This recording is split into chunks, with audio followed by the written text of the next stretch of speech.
Oi, gente, bom dia para vocês, sejam todos bem-vindos ao nosso programa Agora Goiás, ao vivo para você na TV Assembleia Legislativa. E a gente já começa dando um bom dia para você com essa imagem vista lá do alto do Morro do Mendanha, mostrando a nossa cidade de Goiânia.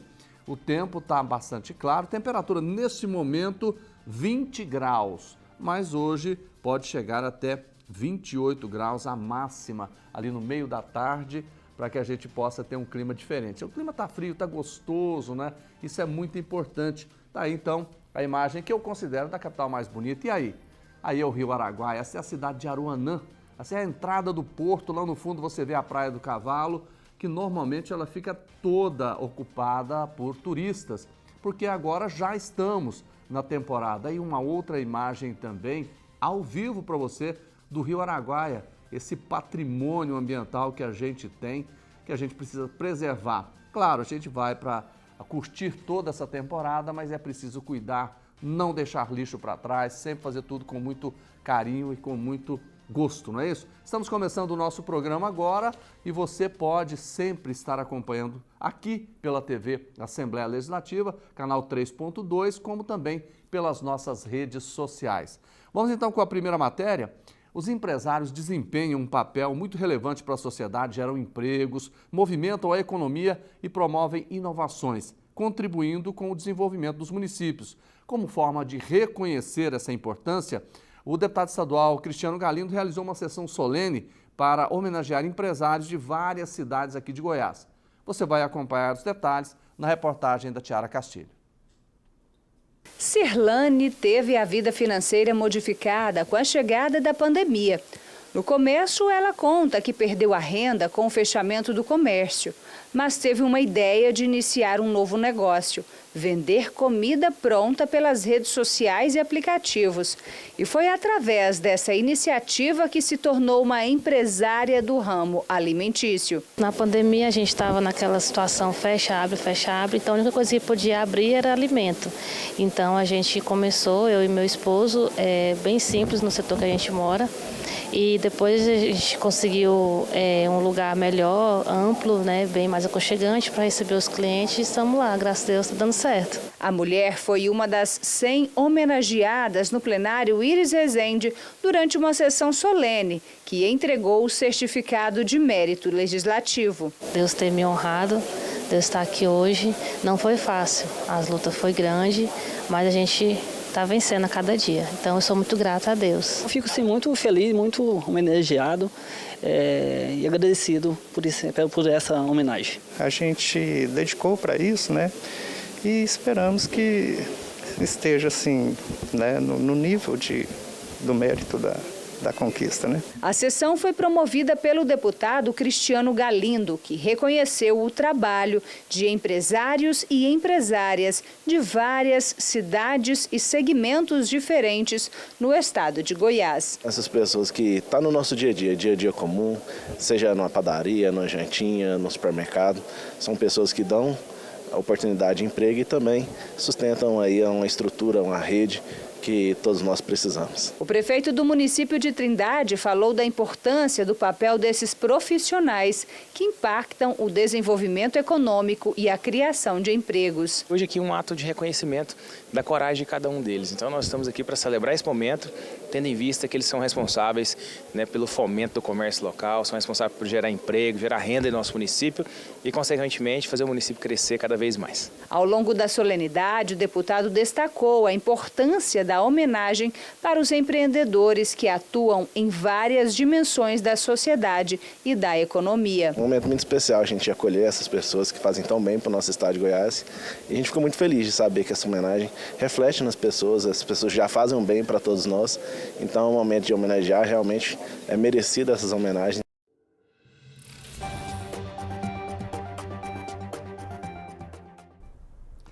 Nós vamos falar de saúde, nós estamos recebendo aqui a pneumologista, a doutora Fernanda Miranda. Tá tudo bem, doutora? Tudo bem, e você? É bem-vinda, tá tudo bem também. Obrigada. Obrigado pela participação.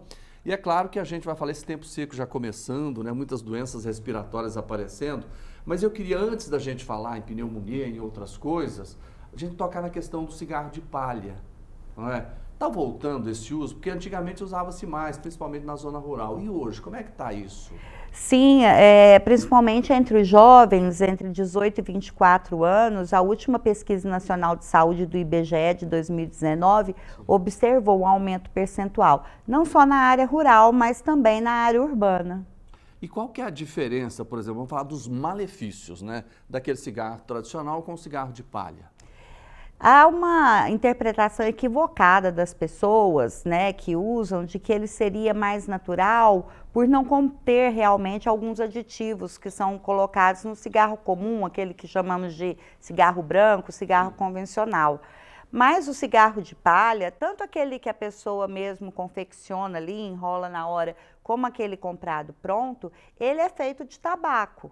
E nós sabemos que é no tabaco que existem várias substâncias nocivas à nossa saúde. Então, ele também faz mal à saúde. Doutora, tem uma faixa etária das pessoas que estão mais utilizando hoje esse cigarro de palha? Como eu te falei, essa pesquisa, ela mostrou um aumento do uso entre essa faixa etária, dos 18 aos 24 anos.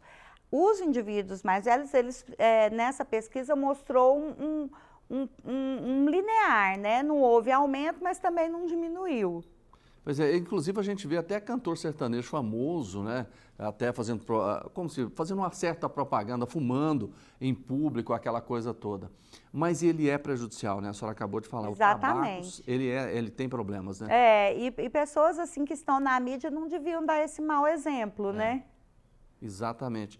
Agora, doutora, vamos falar também de outros assuntos. Nós estamos aí no mês de junho, começa aquele período seco, e eu estava até comentando com a senhora antes da gente entrar no ar, eu estou vendo muita notícia de pessoas com pneumonia. Está acontecendo uma coisa diferenciada nessa época? Sim, nós temos visto, mas na verdade, nós estamos numa época do ano em que é natural, houve com a Covid um desequilíbrio, vamos dizer, daquela sazonalidade, né? Em que a gente via as viroses aumentarem em uma certa época do ano. Isso parece estar voltando. Então, agora que temos essa amplitude térmica, dias mais quentes, noites mais frias e o tempo, a umidade do ar bem mais baixa, isso facilita as infecções, né? Então, as viroses, elas estão voltando, vamos dizer assim, ao que era o comum, de aumentar, a gente vê esse aumento nessa época do ano, mês de junho até agosto, setembro. Quais são as viroses mais comuns nessa época? É uma influenza, que é o vírus da gripe, né, que tem prevenção, então é importante que as pessoas se vacinem.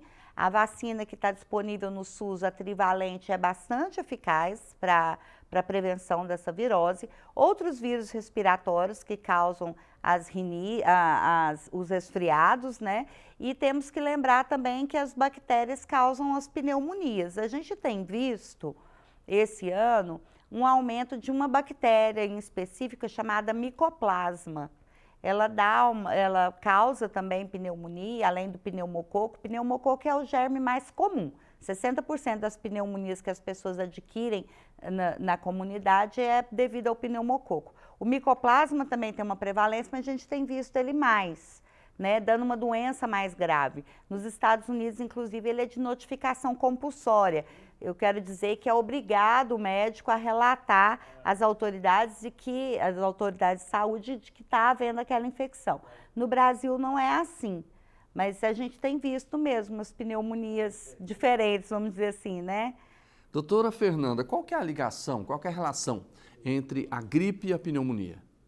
Ou não tem sim. A gripe, diferente do vírus da Covid, o vírus que causa a gripe, o influenza, ele funciona como uma porta de entrada para as infecções bacterianas. O que é isso? Você tá ali, uma coriza, um mal-estar, né? Aquela febre que pode vir ou não, seguida de tosse, irritação na garganta, mostrando que aquela mucosa do seu trato respiratório está inflamada, né? Isso daí faz com que ela fique mais suscetível.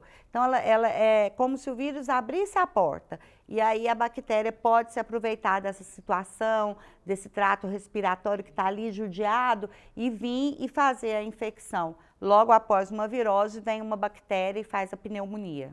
Doutora, o que fazer? Quais são os cuidados? Vamos pegar a pessoa idosa, que a gente sabe que é mais complicado, principalmente num caso de pneumonia.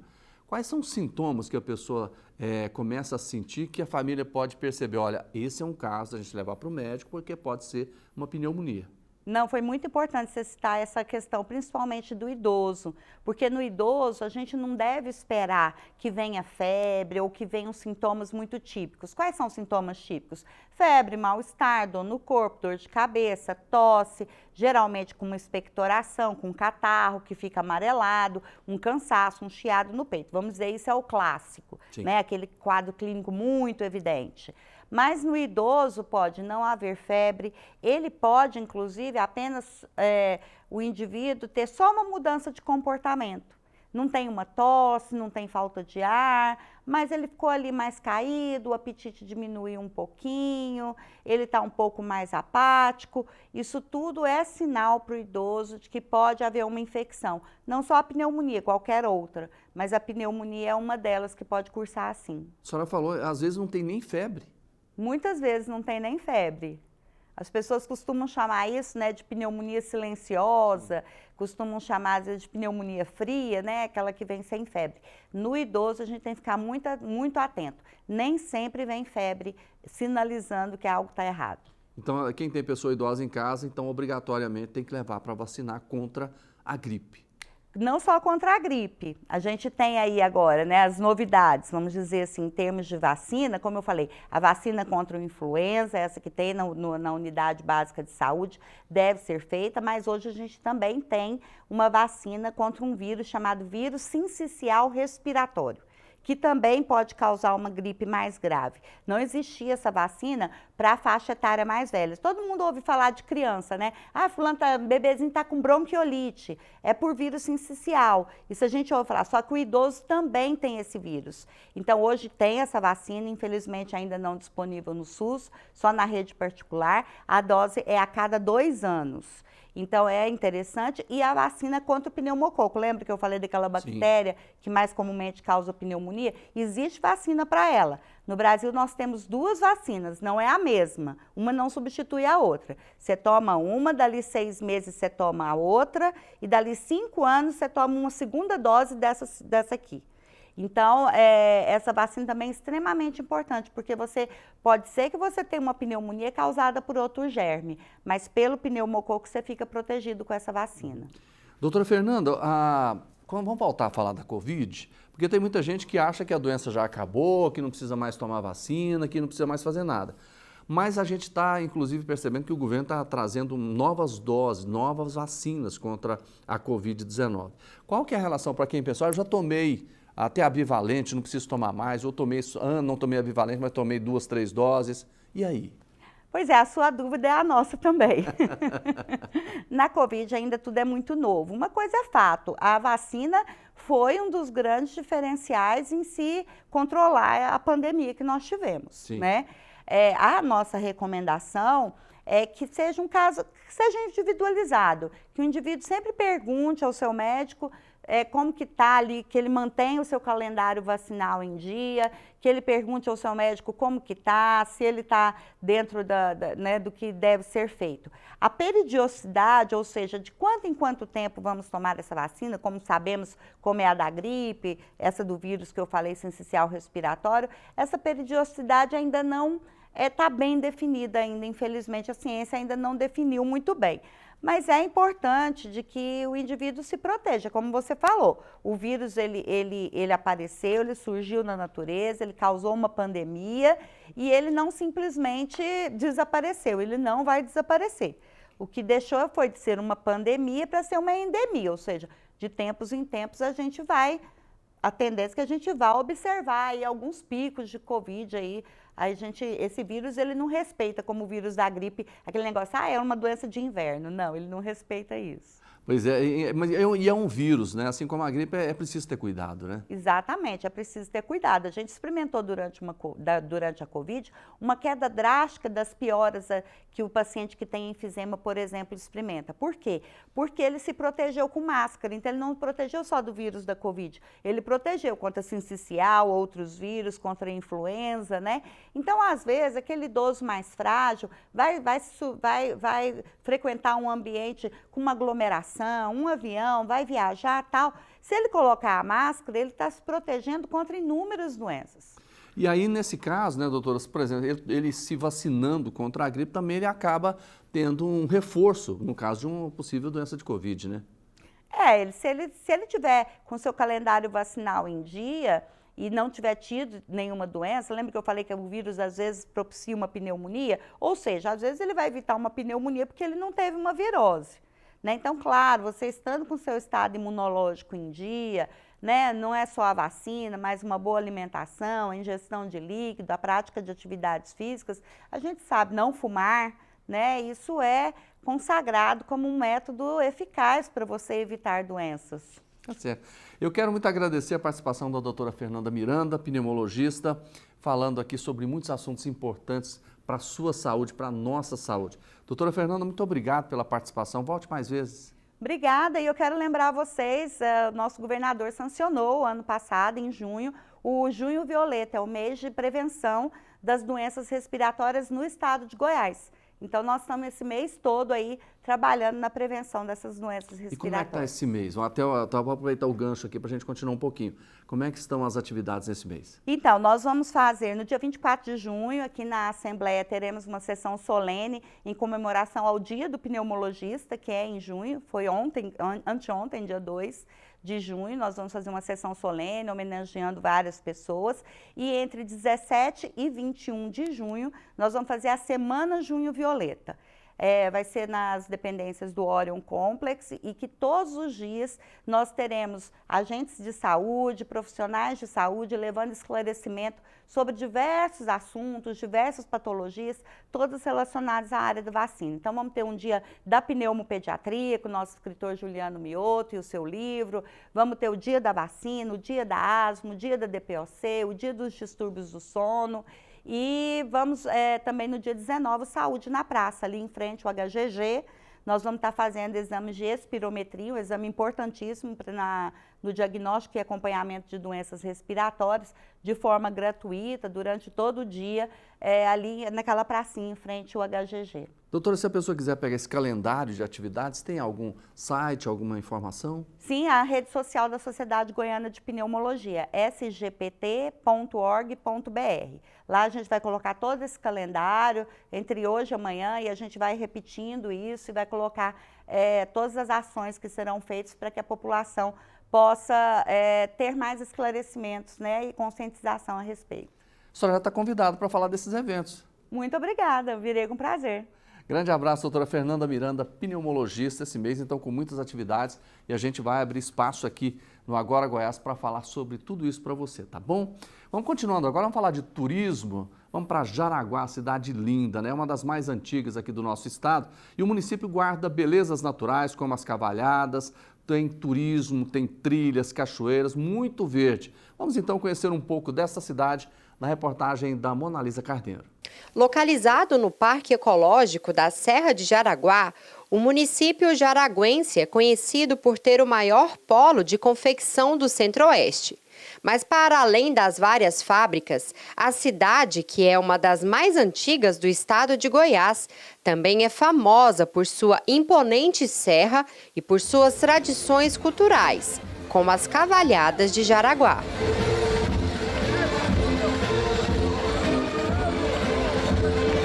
É uma festividade que realmente encanta a todos que aqui participam. Ainda falando sobre história e cultura, a mais antiga banda musical do estado, que se apresenta de forma contínua desde a sua formação em 1869, é a Corporação Santa Cecília, que com seus 155 anos de atuação é patrimônio do município. A Banda Santa Cecília também carrega uma importância muito grande no que diz respeito à questão das cavalhadas do estado de Goiás, principalmente aqui em Jaraguá, não só em Jaraguá, como outras cidades que a gente também tem participação, e é algo muito importante para nós, como identidade sonora e identidade cultural, religiosa e artística aqui da nossa cidade. A cidade situada na Serra é repleta de belezas naturais, que é possível serem contempladas por aqueles que passam pelo caminho de Cora.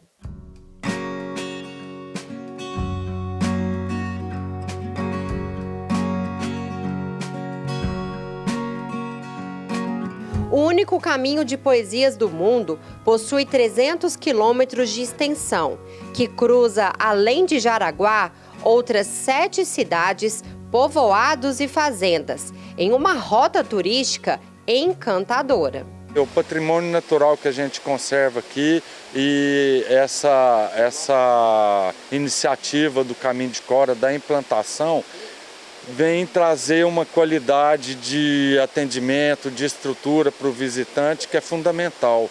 O deputado Lineu Olímpio percorreu os caminhos de Cora e a primeira parada foi na Cachoeira da Preguiça, que recebeu este nome pelo confortável banco criado pela própria natureza.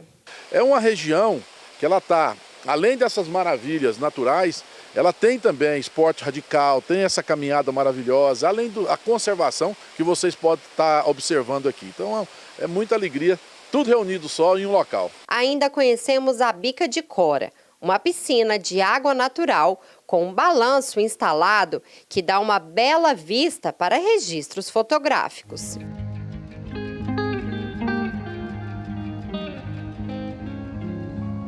Um dos principais pontos do Caminho de Cora é a rampa de voo livre de Jaraguá, que é conhecida nacional e internacionalmente pelos pilotos de parapente. Para o Brasil, para o cenário mundial, Jaraguá é considerado um dos melhores sítios de voos do país. A gente tem uma regularidade de clima bem constante, propicia para outras pessoas de outros estados virem para Goiás para utilizarem nosso sítio de voo. Para a gente dá sempre bons voos longos, com segurança, com pouso, o acesso é muito bom. Então assim, Jaraguá tem muitas qualidades que não se encontram em outros sítios do país. O recorde aqui da rampa é de 300 quilômetros, então o pessoal sempre vem para cá, os voos sempre acima de 100 quilômetros, 200. Então esse ano assim está bem bacana, que está todo mundo querendo vir realmente bater esse recorde dos 300 quilômetros. A condição térmica aqui é excelente, é uma das melhores do país. A rampa de Jaraguá, assim, ela é muito buscada e muito querida nesse sentido. O símbolo do Parque Estadual é o parapente. E através de um projeto do deputado Lineu, a cidade recebeu o título de capital do voo livre. Isso proporcionará para nós novos investimentos, busca de novos recursos, nova parceria e também entrar no calendário nacional de atividade turística.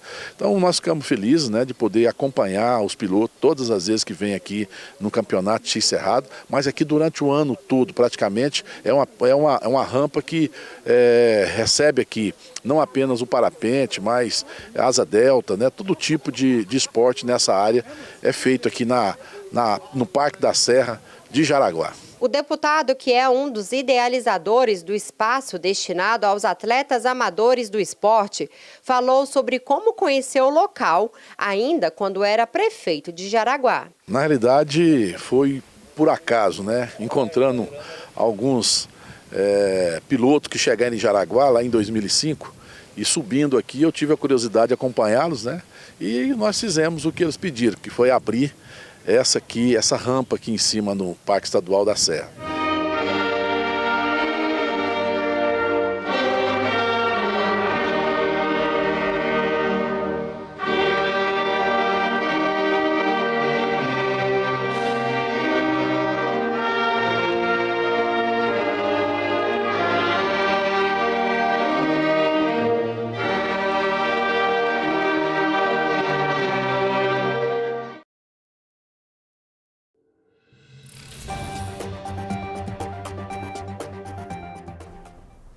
A gente vai falar de saúde, a gente vai falar de muitos assuntos aqui, mas antes eu quero continuar com essa história de Jaraguá.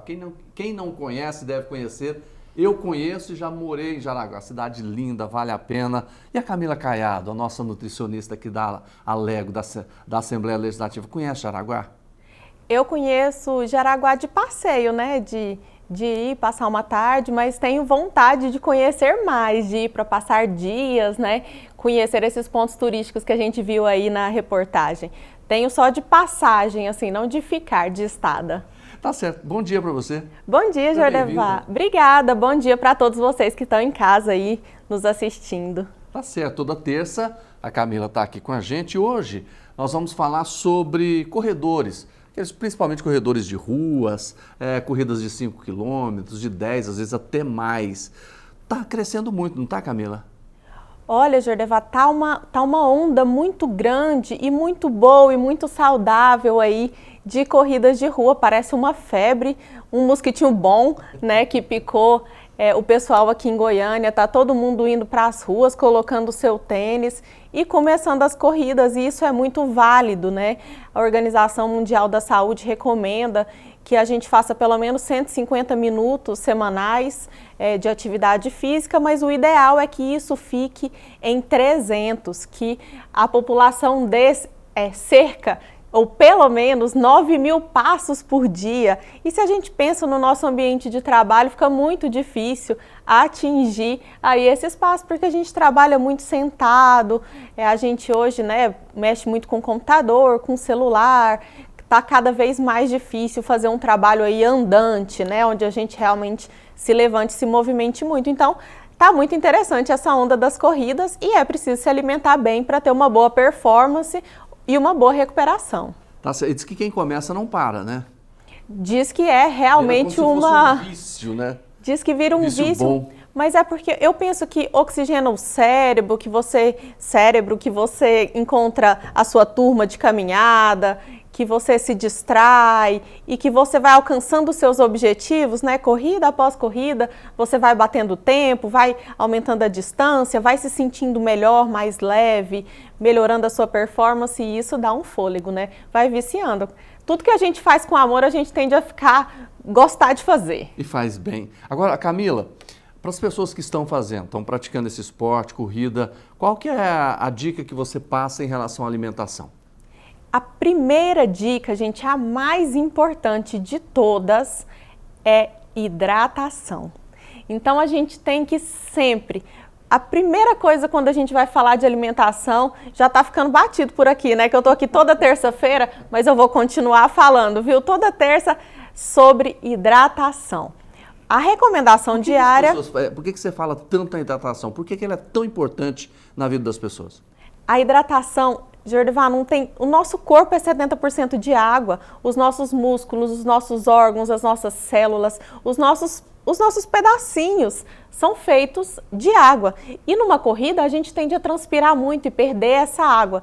E perde também os minerais que estão ali junto com essa água. Então, sódio, potássio, magnésio. Então a gente precisa de se hidratar. Então, se geralmente a nossa hidratação é 35 ml por quilo, um dia antes da sua corrida, você precisa aumentar a sua ingestão de água. Você vai passar aí para pelo menos 40 ml por quilo de peso. Você precisa se hidratar mais no dia anterior, principalmente se tiver um sol mais quente. Então, essa tolerância à sua hidratação, você tem que ir sentindo. O ideal é que ela seja muito individualizada para cada caso. Se o indivíduo transpira mais, ele vai ter que aumentar mais um pouco a água. Se ele consegue beber mais água enquanto corre, se ele consegue ingerir menos água enquanto corre, né? Menos líquido. Tem gente que não consegue beber tanto líquido assim enquanto corre, mas tem gente que já consegue se hidratar melhor.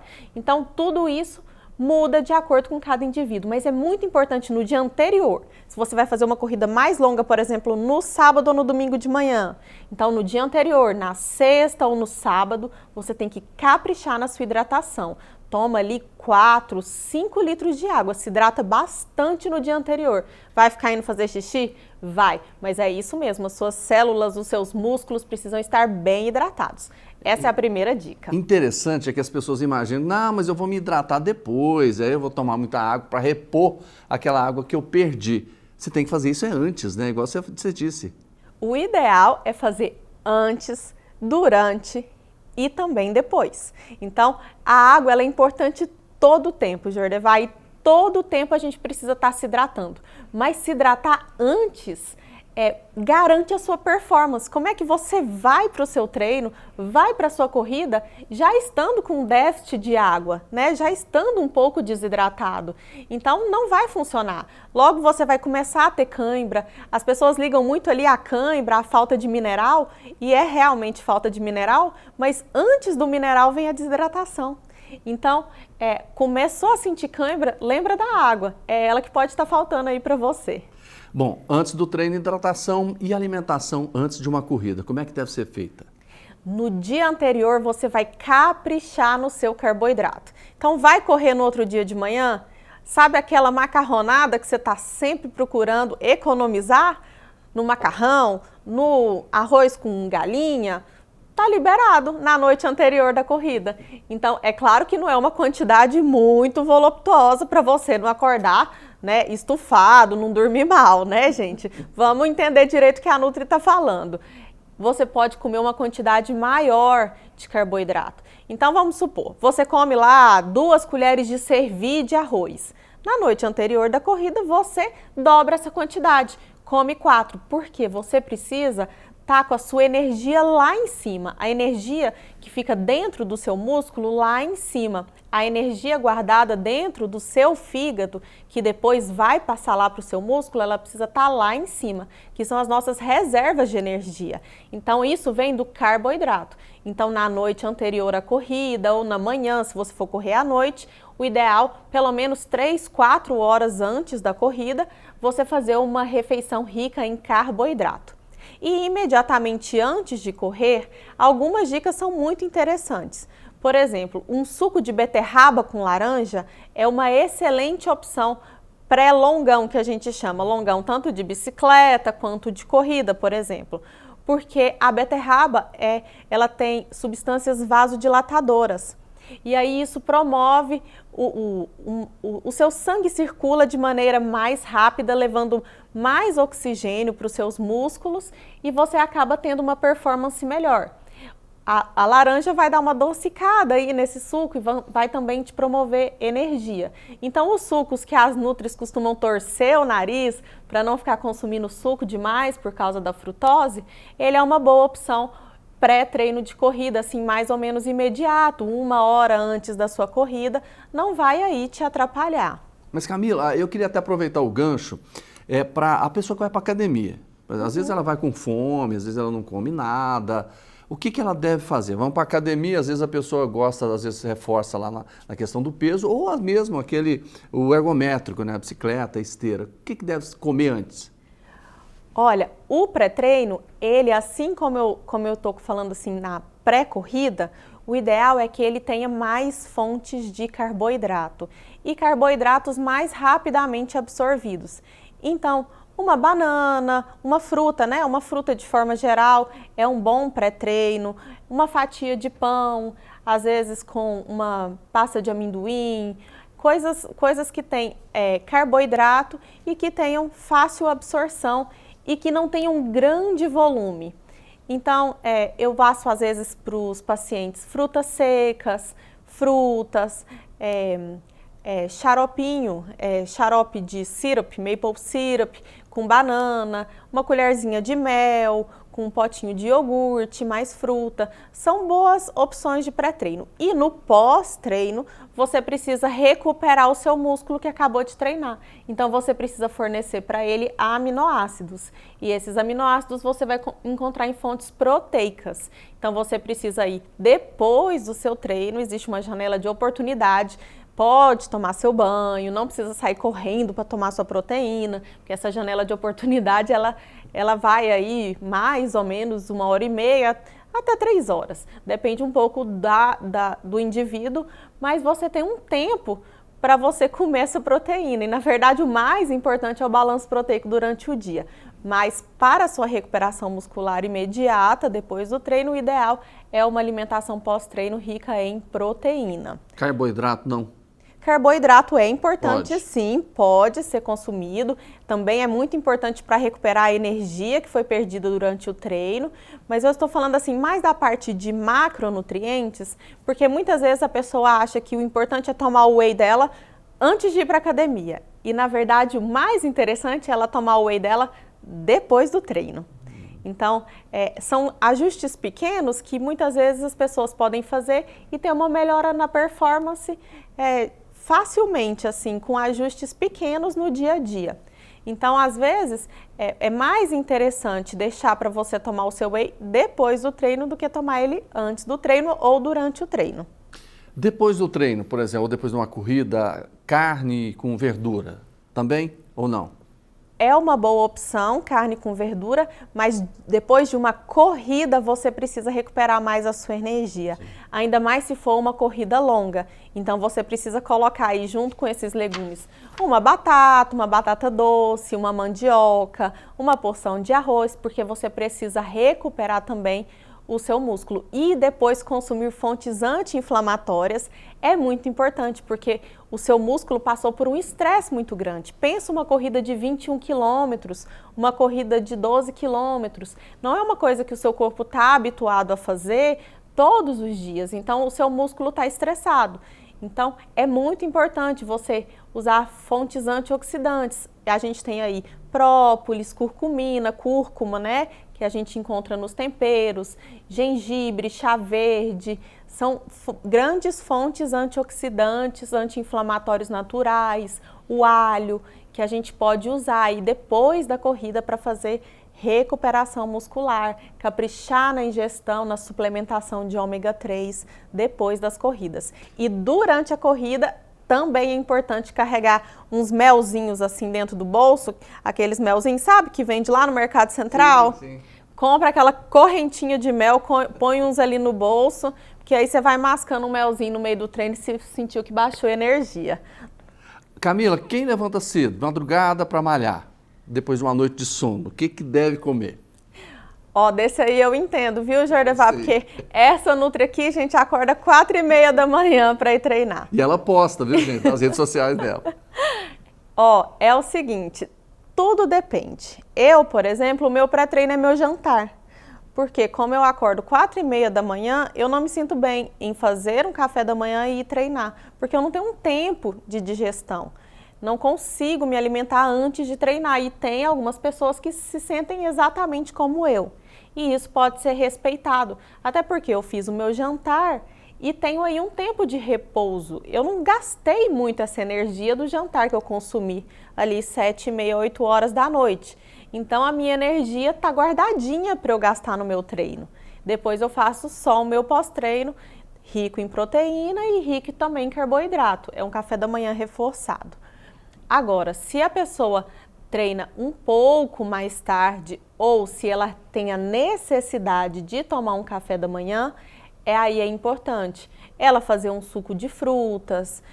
Por exemplo, o suco de beterraba mesmo é uma ótima opção. Um suco de beterraba porque é uma coisa fácil de ser absorvida, pode ser tomada uma quantidade menor, ela já pode deixar as porções congeladas, é só colocar uma água e bater e tomar rapidinho enquanto está indo para a academia, porque eu sei que a vida é muito corrida, né? E geralmente quem treina assim na madrugada é porque tem um dia puxado pela frente.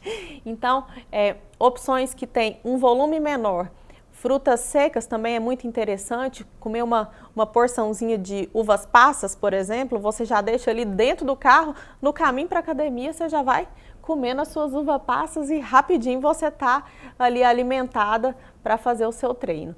Então, existem boas estratégias. O que não pode é você ficar ali na academia com aquela sensação de refluxo com a comida voltando. Não é interessante, porque aí essa sensação de queimação, aí é interessante, inclusive, procurar um gastro e procurar não se alimentar pelo menos 1 hora antes de ir para a academia. Tá certo. Camila Caiado, nutricionista da Assembleia Legislativa, muito bom ter você aqui mais uma vez. Obrigado pelas dicas. Muito obrigada, Jordevar. Eu estava com saudade. O Jordevar ficou sumido uns diazinhos e eu também fiquei sumida daqui, estava com saudade. Muito bom estar de volta. Nós também estávamos com saudade de você e já deixamos o convite para terça-feira que vem. Você está aqui com a gente para escolher um outro tema para a gente discutir. Combinado, tá até bom? Terça que vem. Grande abraço, Camila. Obrigado. A gente vai continuar agora. Vamos falar, olha que ação bonita. Olha, Goiás tem, infelizmente, um número assustador de pets abandonados sem proteção. Os bichinhos vagam pelas ruas e se tornam vítimas fáceis da fome, da sede e também das intempéries climáticas, doenças e maus tratos. Por isso, as ONGs e também as instituições de amparo a esses animais são tão importantes e a Assembleia Legislativa, de olho nisso, no sentido de ajudar essas pessoas e entidades, fez uma campanha muito bonita que você vai ver agora na reportagem da Tiara Castilho. Rações para cães e gatos foram distribuídas na Assembleia Legislativa para ONGs e instituições goianas, defensoras da causa animal. Além desta doação simbólica de hoje, o presidente da Alego, Bruno Peixoto, também fez um envio ao Rio Grande do Sul para ajudar os animais vítimas das enchentes. Nós arrecadamos mais de 4 toneladas e nós destinamos aos nossos irmãos e irmãs rio-grandenses. Essa segunda etapa de arrecadação, somente de ração para os nossos pets, nós arrecadamos mais de 4 toneladas. Então, fiz questão de vir e agradecer todos os servidores e servidoras da Assembleia Legislativa do Estado de Goiás. E essas 4 toneladas, acima de 4 toneladas arrecadadas, nós vamos destinar para associações e para ONGs do Estado de Goiás. As rações começaram a ser arrecadadas durante a campanha Abril Laranja, mês de prevenção aos maus tratos praticados contra os animais. Servidores, visitantes da Casa de Leis e deputados participaram da ação, que vai ajudar milhares de cães e gatos. Hoje nós temos várias ONGs e, na verdade, além de poder colaborar e dar aí aquilo que é importante para os animais que estão sendo maltratados aí na cidade de Goiânia e no estado de Goiás. Nós queremos também o cumprimento da legislação já existente. Nós já temos uma boa legislação no estado de Goiás de proteção dos animais, né, de fazer com que tenha posse responsável, que as administrações municipais façam, né, a castração para ter um equilíbrio ali populacional desses animais, né, e a proteção deles também. Todo o alimento arrecadado faz parte de um ato de solidariedade que vai contribuir para que os animais tenham refeições adequadas para a manutenção da saúde. As ONGs e as instituições que receberam as doações agradeceram esse importante passo da campanha organizada pela Assembleia Legislativa. Eu tenho um abrigo no setor Campinas que cuida de 100 cachorros e 60 gatos. Então essas rações aqui, elas vêm em muita boa hora, é um ótimo momento, porque é sempre o que falta e a fome não espera. Os cachorrinhos estão precisando muito, hoje pelo menos 6 a 7 instituições foram contempladas e o nosso também, o Instituto Goiano de Proteção Animal. A campanha Abril Laranja superou as expectativas. A gente fez uma feira de adoção de animais aqui também, a gente conseguiu adotar 8 animais. Então, assim, foi maravilhoso que a gente consiga dar mais abertura para essa causa, né, animal, que é uma causa tão nobre. E a gente conseguiu, com parcerias, essas rações para ajudar esse pessoal dessas entidades que são tão necessitados, né? Olha que legal, parabéns por essa atitude. E para você que fez a doação, você vai estar matando a fome de animais, de gatos, de cães que realmente não têm o que comer. E parabéns também a essas instituições, organizações não governamentais que se dedicam, né, a resgatar animais nas ruas, a alimentar esses animais. Parabéns a vocês, vocês merecem todo o nosso apoio. Gente, integrantes do Corpo de Bombeiros da Polícia Militar de Goiás mantêm uma instituição há décadas, a Associação dos Subtenentes e Sargentos do Estado de Goiás. E para celebrar o aniversário da ASEGO, o deputado Virmontes Cruvinel promoveu uma sessão solene especial com entrega de certificados e também de medalhas aqui na Assembleia Legislativa. Maristela Ramos fez a reportagem. A obra impressa em 325 páginas traz os resultados de uma investigação de 4 anos. O título: Absenteísmo de servidores públicos, ou seja, a ausência de servidores no trabalho. O autor é Francisco Edson Sampaio, engenheiro do trabalho na Assembleia Legislativa. O livro é fruto de seu doutorado em Segurança e Saúde Ocupacionais pela Faculdade de Engenharia da Universidade do Porto, em Portugal. Traz uma série de informações acerca dos fatores que estão associados ao processo de adoecimento e, consequentemente, ao afastamento que as pessoas acabam tendo que ter do seu local de trabalho. O autor pontua doenças crônicas e fatores psicossociais como os principais motivos para o afastamento dos servidores de seus locais de trabalho.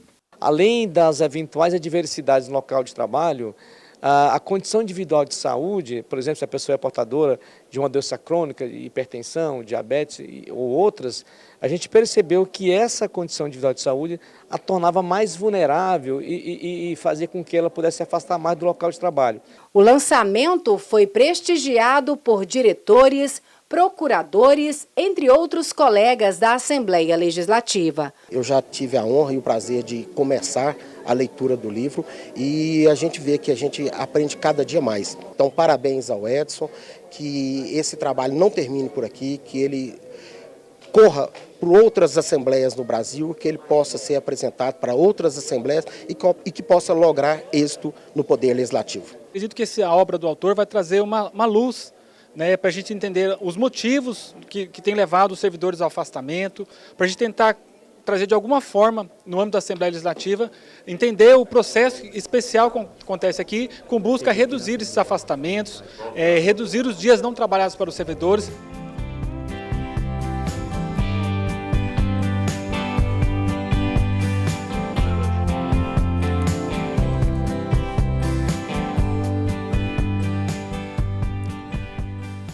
Olha, vocês acompanharam comigo aí esse lançamento muito importante desse livro do Francisco Edson Sampaio, né? Diretores, procuradores e servidores da Assembleia, porque esse livro, gente, ele instiga os motivos pelos quais os servidores acabam abandonando o local de trabalho. A reportagem da Edrisa Borges está aí mostrando a importância desse lançamento. Mas a gente vai voltar naquele assunto que eu falei com você agora há pouco sobre a sessão especial para homenagear a Associação dos Subtenentes e Sargentos aqui do estado de Goiás, que foi uma proposta, né, do deputado estadual que a gente vai mostrar para você agora na reportagem da Maristela Nunes. A ASEGO, a Associação dos Subtenentes e Sargentos do estado de Goiás, foi fundada no dia 3 de junho de 1956. Em homenagem aos seus 68 anos, foi realizada uma sessão solene no plenário Iris Rezende Machado da Alego. 20 integrantes do Corpo de Bombeiros e da Polícia Militar receberam o certificado do Mérito Legislativo e a medalha Pedro Ludovico Teixeira. O deputado Vermontes Cruvinel, autor da homenagem, falou da importância de reconhecer os serviços prestados pelos profissionais à sociedade. Para nós ter a alegria de receber notícias nacionais que a segurança do estado de Goiás está em primeiro lugar, isso não se faz sozinho. Se faz com um trabalho de forças policiais qualificadas, que se dedicam ao longo dos dias para trabalhar e cuidar da nossa família mais do que a da própria deles. Dessa maneira, nós fazemos esse reconhecimento aos 68 anos da ASEGO, ao presidente Sérgio, toda a diretoria, ao importante trabalho feito aos associados e também ao valoroso trabalho que a Polícia Militar, Corpo de Bombeiros, realiza no estado de Goiás. O subtenente da Polícia Militar e presidente da ASEGO, Paulo Sérgio, foi convidado para compor a mesa. Ele destacou os 68 anos da instituição, contribuindo com o estado de Goiás. Para nós é motivo de muita honra, especialmente para nós, policiais militares, bombeiros militares, termos essa sessão solene aqui na Assembleia Legislativa. Soa para nós como um reconhecimento do Poder Legislativo Estadual por toda a contribuição que a nossa entidade dá para muito além dos policiais e bombeiros militares, mas para a sociedade goiana como um todo.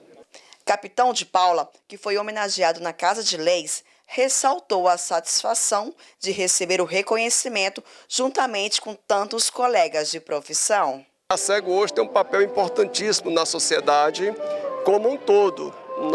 Nossa instituição, por exemplo, recepciona as entidades de várias categorias, temos N projetos lá. Então é uma honra para nós poder estar nessa Casa de Leis aqui, sendo homenageado e estendendo também a homenagem aos nossos companheiros militares de Goiás. Parabéns à associação que está aí fazendo um belo trabalho há muito tempo. Agora nós vamos chamar a Mona Lisa Carneiro, que é a nossa repórter. Ela vai mostrar a entrega da comenda Washington Novaes. Importante essa comenda, porque ela é entregue normalmente para as pessoas que defendem o meio ambiente. Vamos ver a matéria. Prefeitos e profissionais que se dedicam à causa ambiental foram condecorados com a comenda Washington Novaes pelo presidente da Assembleia Legislativa de Goiás, deputado Bruno Peixoto. A comenda criada pelo parlamentar Antônio Gomide homenageia aqueles que preservam o meio ambiente e ainda destaca o legado do jornalista, um ambientalista que sempre lutou pela preservação da Amazônia e do Cerrado goiano.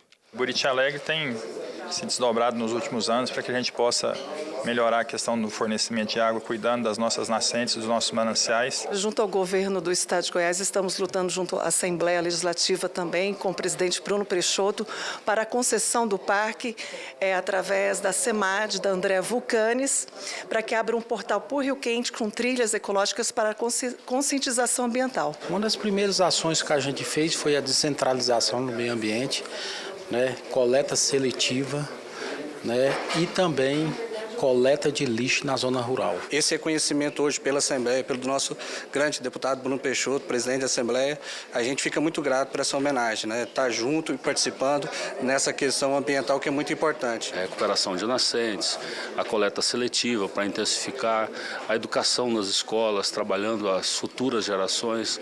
Então isso nos motiva muito a trabalhar para entregar às próximas gerações, porque os nossos antepassados souberam trazer a cidade de Pirenópolis até o dia de hoje com aquela beleza natural. A gente faz as campanhas de conscientização nas escolas, plantamos mudas, reflorestando as APPs, temos 100% de tratamento de rede de esgoto na cidade, agora estamos terminando os acertos para participarmos do consórcio para eliminarmos de vez o lixão da cidade. Tivemos recentemente o lançamento do projeto Araguaia, que visa a recuperação das margens do rio Araguaia no nosso município, seja com plantação de árvores, seja com a recuperação daquilo que porventura tenha sido degradado. Nós somos uma ONG, nós somos uma organização e ter o olhar atento do deputado, do presidente dessa casa nos traz muita honra. Pedro Novaes relembrou durante o seu discurso na tribuna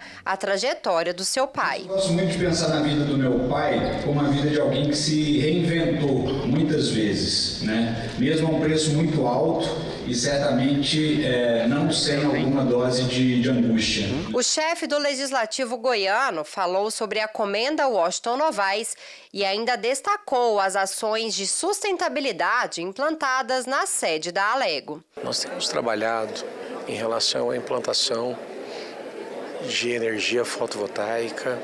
Nós já vamos para 60% da energia da casa para o sistema de energia solar. Nós estamos também adotando medidas para a redução do consumo de papéis. Em relação aos copos descartáveis, já determinamos ao departamento de compra que sejam copos descartáveis, porém biodegradáveis, conhecido como copos ecológicos. Então são várias as ações que contribuem com o nosso meio ambiente. Ainda durante a solenidade, os convidados acompanharam uma entrevista do jornalista Washington Novaes, concedida ao apresentador Hamilton Carneiro no programa Frutos da Terra. No Cerrado brasileiro, as estatísticas dizem que nós temos entre 6 e 1 cabeça de gado por hectare de pastagem. No mundo, a média é de 6 cabeças por hectare. Então nós temos um subaproveitamento. Então é preciso trabalhar mais com gado confinado, que além de tudo é mais lucrativo do que o gado solto no pasto.